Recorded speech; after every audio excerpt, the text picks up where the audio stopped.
ఈ ఇష్యూ మీద మళ్ళీ ట్రోల్స్ అవుతున్నాయి ఇంత జరిగా కూడా. రేణుకా స్వామికి పవిత్రకి ఏదో కనెక్షన్ ఉందా ఇలాంటివి. అదే అంటున్నా, ఇప్పుడు ఇంకా క్రియేటివిటీ ఇంకా అంతే ఉంటుంది. అవును, వీళ్ళు డిటెక్టివ్స్ అయిపోతారు, వీళ్ళు ఇన్వెస్టిగేషన్ మొదలు పెడతారు, రకరకాల కాన్స్పిరసీ థియరీస్ తీసుకొస్తారు. And that whole thing amounts entertainment. యాక్చువల్గా మీరు దాన్ని ఎంటర్టైన్మెంట్గా తీసుకుంటే ట్రోలింగ్ని బేర్ చేయడం చాలా ఈజీ. సీరియస్గా తీసుకుంటే యూ విల్ గెట్ ఫక్ట్. అది చాలా సందర్భాల్లో I wanted to ask you Varma garu, I don't know ఈ ప్రశ్న అప్రోప్రియేట్ అక్కడ తెలియదు కానీ, బికాస్ మీకు మీ కుటుంబ సభ్యుల మీద ట్రోల్ చేస్తే కూడా మీరు ఇదే సహనంతో దే డూ ఇట్. ఇప్పుడు నా డాటర్ మీద అంటారు, they talk about my family, they talk about me and some girl I was with. మాత్రం కాన్స్టెంట్గా ఉంటుంది అది. ఎందుకంటే వాళ్ళ ఇంటెన్షనే మిమ్మల్ని ఎంత స్ట్రాంగ్గా చేస్తే మీ నుంచి reaction, they want reaction from you. అవును, రియాక్షన్ లేనప్పుడు వాళ్ళు ఫెయిల్ అవుతారు. అది నా point. So the only way to make them fail is not to react. అది లేకపోతే అఫ్ కోర్స్ ఇది ఒక పెద్ద ఉపద్రవం. బట్ ఇలాంటి కేసెస్ రీసెంట్గా కూడా జరిగాయి. ఏపీలో ఒక అమ్మాయి అలాగే ట్రోల్ చేశారు, తను ఏదో ఫ్యాక్ట్ తప్పు చెప్పిందని. అవమానం భయంకరంగా ట్రోల్ చేస్తే అవమానం భరించలేక she complete suicide. Lot of people do that. ఇలాంటిది. సో ఇది మనకి ఇతర దేశాల్లో కూడా ట్రోలింగ్ అమెరికాలో ఇంత ఘోరంగా ఉంది. They get affected. They do get affected. Lot of things I mean I heard. ఎందుకంటే అది సెన్సిటివిటీయా బొర లేకపోవడం అనేది ఇట్స్ ఎ సబ్జెక్టివ్ పాయింట్. ఇప్పుడు అనానిమస్గా లేకపోతే లెస్ విజిబుల్ పీపుల్ మీద ట్రోల్స్ ఎందుకు రావంటారు? పబ్లిక్ పీపుల్ ఉంటేనే మీకు రీచ్ దొరుకుతుంది కదా. So they are eventually looking for likes. వాడు పెట్టిన దానికి ఎంత రియాక్షన్ వచ్చింది, ఎంతమంది రియాక్ట్ అయ్యారు, దాని మెజర్మెంట్లో వాడి సెలబ్రిటీ స్టేటస్ పెరుగుతుంది. వాడికి ఉన్న ఇండివిజువల్ ఎకో సిస్టంలో. రైట్. అనానిమస్ పర్సన్ మీద చేస్తే ఎవరు కేర్ చేస్తాడు? సో ట్రోల్ పెట్టేవాడు, ఎస్పెషలీ ఇలాంటి వాడు, ఇప్పుడు మీరు చెప్పిన ఈ కేసులో రేణుకాదాస్ వాళ్ళ చిన్న పిల్లి జీవితాన్ని మరింత పెద్ద చేసుకోవడానికి ప్రయత్నిస్తూ ఇక్కడ అఫ్ కోర్స్ బెడిసి కొట్టింది. అండ్ చాలా very very unfortunate that so many families are affected. Renukadas's family is also affected.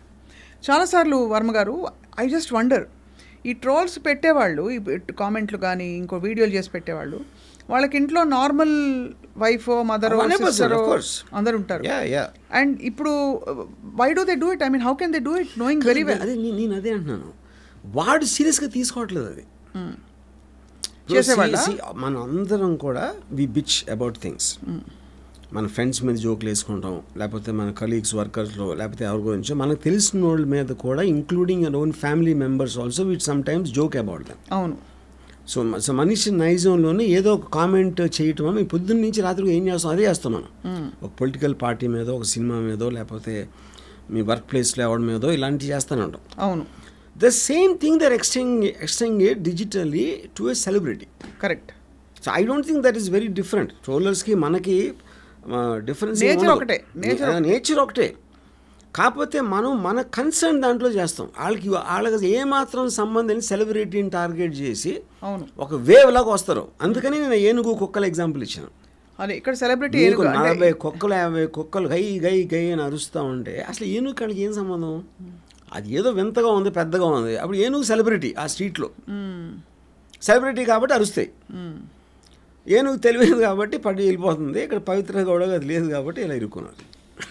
అది సో మొత్తానికి అయితే దిస్ వెరీ, ఎందుకంటే చాలామంది ఇంత ఎక్స్ట్రీమ్ స్టెప్స్ తీసుకోకపోయినా definitely it upsets their family, their peace of mind. అంటే ఎంత ట్రై చేసినా వాళ్ళకి ఏం చెప్తారు అమ్మగారు? నేను అదే అంటున్నాను, ఓన్లీ థింగ్ నేను చెప్పేది గివింగ్ యూ అంటే ఒక ఆప్షన్స్ ఇస్తాను. చూడకూడదా, చూసి నవ్వుకోవాలి. అది ఇప్పుడు మీకు టైం ఉండకపోతే కానీ దాన్ని చూడకూడదు అన్నది కూడా ఇంపార్టెన్స్ ఇవ్వటమే నా దృష్టిలో. అదే మీరు చూసే చాలా క్రియేటివ్గా మిమ్మల్ని ఏదన్నా అన్నాడు అనుకోండి, దానికి ఆ క్రియేటివిటీగా ఆనందించి వదిలేదు అంతే. వీలైతే మీ డెన్లో పిక్చర్ కూడా ఇప్పించాలి అంతేనా? యాక్చువల్లీ మీరు చేస్తారు ఆ పని. అండ్ ఈ ట్రోలింగ్ చేసేటప్పుడు ట్రోలర్స్ సైకాలజీ, ట్రోలర్ మాత్రం ఎప్పుడు అవతల సీరియస్గా తీసుకోడు. ఎందుకంటే మీరు నోటీస్ చేయండి, అవతల వాళ్ళకి కూడా he knows is one of the many people.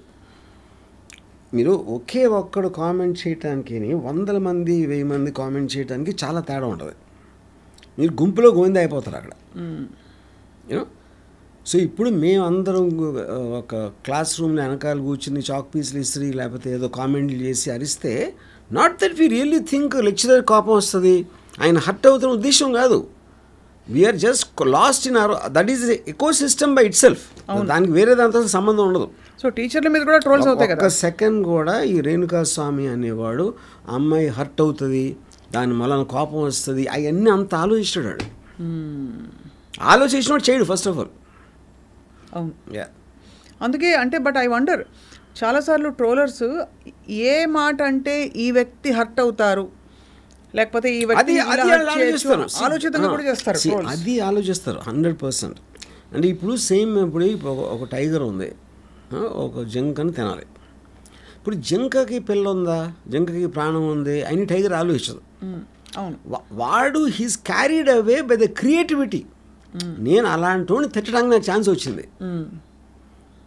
ఇలా తిట్టడానికి. ఆడి క్రియేటివిటీ అంతా పెట్టి చేసి దాంతో ఆడు మురిసిపోతాడు.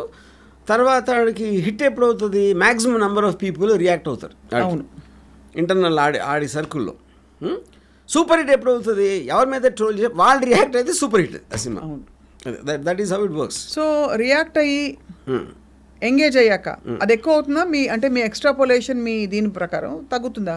ఇది ఇప్పుడు మీరు రియాక్ట్ అయ్యారనుకోండి, మీకు మేబీ ట్రోల్స్ పెట్టారు, అవును అని మీరు తలప్పగించేసి రియాక్ట్ అయ్యారు, లేచి మాట్లాడుకోండి ఎంత కావాలంటే అంత అని, వాడికి ఇంట్రెస్ట్ పోతుందా?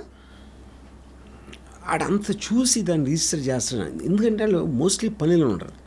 పని లేని వాళ్ళు ఏంటంటే అప్పుడు ఎప్పటికప్పుడు అప్పుడు వచ్చిన ఇష్యూ బట్టి ఆడ మైండ్లో వచ్చింది టపక్కని టైప్ చేసి పెట్టేస్తాడు. కానీ అలా అన్నాడు వాడు పట్టించుకోడు మాట, అంత థింక్ ఎవడు చేయడు అక్కడ.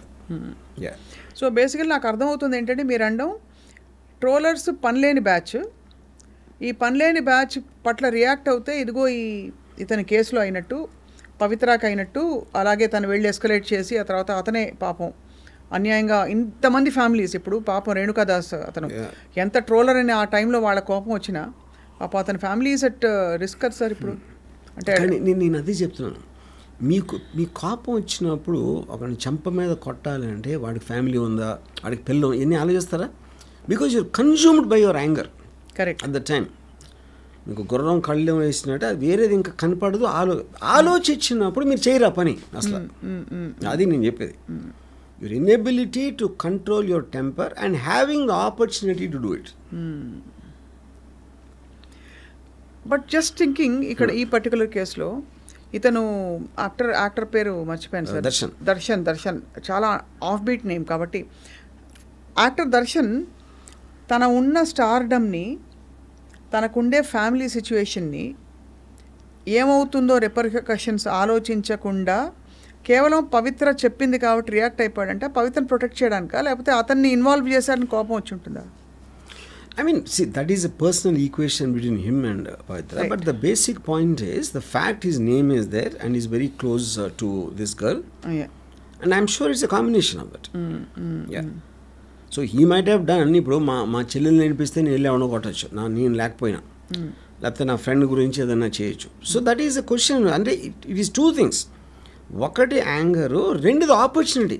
ఇప్పుడు దర్శనం చేసినట్టు వేరే చేయలేరు కదా. కానీ 16 మంది ఉన్నారు దీంట్లో.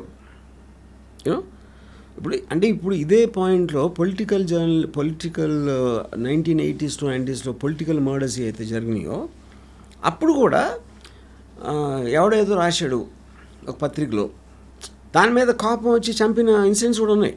అవును. సో అది కూడా ఇదే కదా, సేమ్. ఇది జస్ట్ మీకు ఫార్మ్స్ మారుతున్నాయి అంతే. కరెక్ట్. ఇప్పుడు నా గురించి ఇలా రాస్తే ఇంతమంది చదివేస్తారు కదా అని అనుకోవటం అనేది దాంట్లోంచి వచ్చిన కోపంతో అని ఎలా ఆపాలి, అది ఒక లెసన్ నేర్పాలి అని కోపం కంట్రోల్ చేసుకోలేని అది ఒకటి. కానీ ఆ కేసులో మీరు ఫ్యూచర్ని కూడా ఒక స్ట్రాటజీ కూడా చేయొచ్చు, ఇక్కడ స్ట్రాటజీ లేదు. అవును. అది కానీ ఇది సోషల్ మీడియా ప్లాట్ఫామ్స్ గురించి మాట్లాడదాం ఇక్కడ. బికాజ్ ఈ ట్రోలింగ్ అంతా మనం మాట్లాడుతున్న పరిధి it's primarily on social media. Social media platforms give an option, ఏంటి, you can report this post, this comment అని చెప్పి హారాస్మెంట్ ఆర్ బుల్లింగ్ ఇదని రకరకాలుగా. And they are not giving the option of you know immediate ఒక solution కానీ to stop this కానీ. So are they partly in this knowing the ecosystem ఇలాగే ఉంటుందని? అది చెప్తున్నా, మీరు రిపోర్ట్ ఇవ్వటానికి ఎవరి మీద అది మీరు కావాలంటే బ్లాక్ చేయొచ్చు. We have all the options. అవును, కానీ ఇది మీరు ఆలోచించి చేసినప్పుడు బ్లాక్ చేయాలా, రిపోర్ట్ చేయాలా, ఇది చేయాలా, అది వేరు. కానీ ఇక్కడ మీకు వచ్చిన ఇమీడియట్ కోపం అనేది దట్ కెనాట్ బి కంట్రోల్ అన్నాను. కరెక్ట్. యా. సో ఇమీడియట్ కోపాన్ని ఇప్పుడు ఇంకోటి ఏంటి, మీరు పబ్లిక్లో అనేసాడు, అది 100 మంది చూసారా, 1000 మంది చూసారా, వాట్ ఎవర్ ఇట్ ఈస్, మీరు మ్యాక్సిమం మీ దాన్ని బ్లాక్ చేయగలుగుతారు. But you can't stop him from speaking that, no. Obviously, and on a public platform, you already said that. Ante. That is going to be there forever. Yeah. Correct.